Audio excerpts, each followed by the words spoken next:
What happens when domestic partners move to Idaho? What repressive Latin American regime is considering offering sweeping civil rights to gays and lesbians? Also, why do gays love Hillary? And can she win?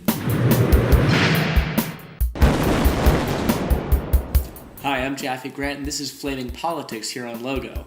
Sorry I didn't do a podcast last week. I was actually facing some major sniper fire. Actually, I just had the flu.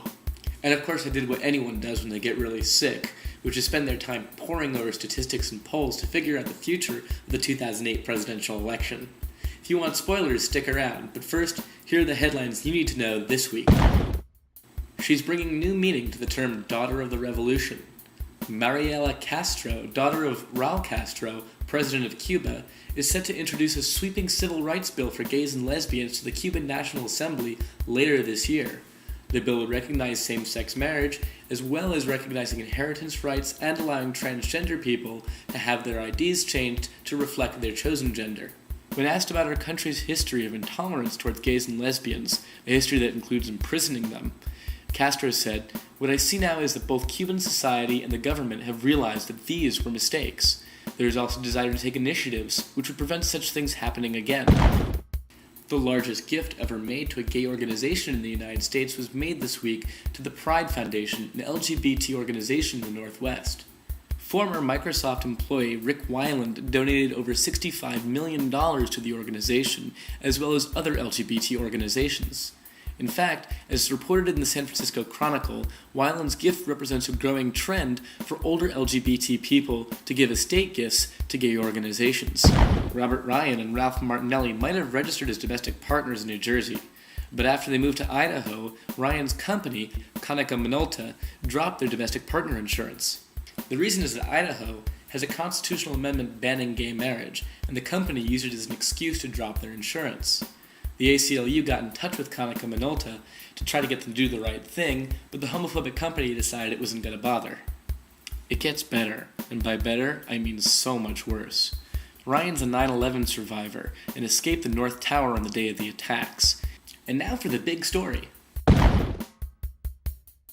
What do Marilyn Monroe, Princess Diana, and Hillary Clinton have in common?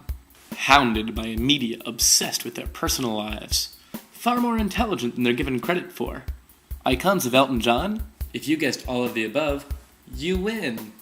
Even though the Clinton campaign is reportedly having trouble selling tickets, on April 9th, Sir Elton will perform a benefit concert for Hillary in New York.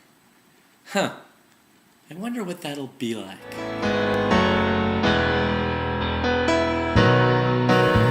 Goodbye, Hillary C.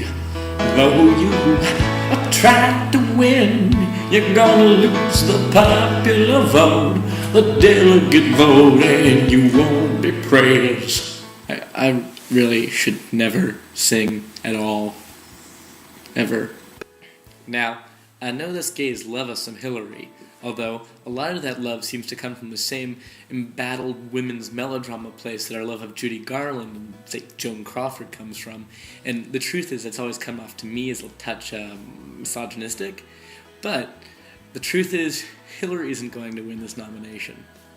At all. Like, she's done. Kaput. Over. Her remaining last chance, her only chance really, is with the superdelegates, and she needs to somehow convince them that they need to vote for her over Obama. Here's why they won't. So, here's a fancy electoral map that I made showing an Obama-McCain matchup. What you see in red are states that are currently polling strongly for McCain, versus in blue, states which are polling strongly for Obama. Now, here's what happens if you change it to a Clinton-McCain matchup. While Obama has 142 electoral votes that are strongly for him right now, Clinton only has half of that at 70. On top of that, McCain gets an additional 20 strong electoral votes if Hillary's the nominee. Now let's look at the map again, this time including states that are leaning for one candidate over the other. Here's the Obama-McCain matchup. And here is the Clinton-McCain matchup. Hillary's only remaining argument to the superdelegates is that she will make a stronger general election candidate.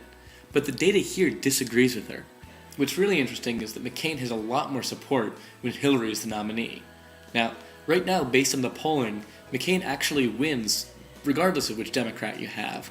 But with Obama, there are a lot more states left in play. Now, I don't want to get accused of being one of the big boys, but if you're a Democrat and you look at these numbers and you look at these polls, you realize Hillary's got to go.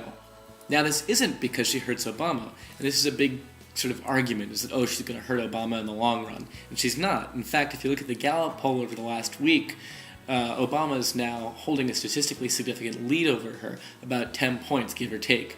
Now, what Clinton is doing by staying in the race is driving up negatives for Democrats in general across the board. Having this race continue on and be divisive does seem to have an effect on voters and how much they like the Democrats, and it's reminding voters of all the reasons they don't like Democrats in the first place. Now, this isn't such a big deal in places like New York or California or Illinois, but as we saw in that map before, there's a lot of swing states that normally aren't in play, like Nevada or Texas or Colorado.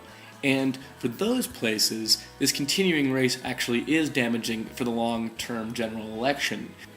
While there are scenarios in which Hillary could win, they exist in the same magical world where she and Sinbad single-handedly fight off Godzilla and Mothra. I think privately, the Clinton campaign knows this. They're smart, they're political animals, they're not stupid. My prediction, she's going to win Pennsylvania, but probably by less than 10 points. And then she's going to go on May 6th to lose North Carolina and Indiana, and she'll drop out shortly thereafter. I'm Jaffe Grant, and you've been watching Flaming Politics here on Logo.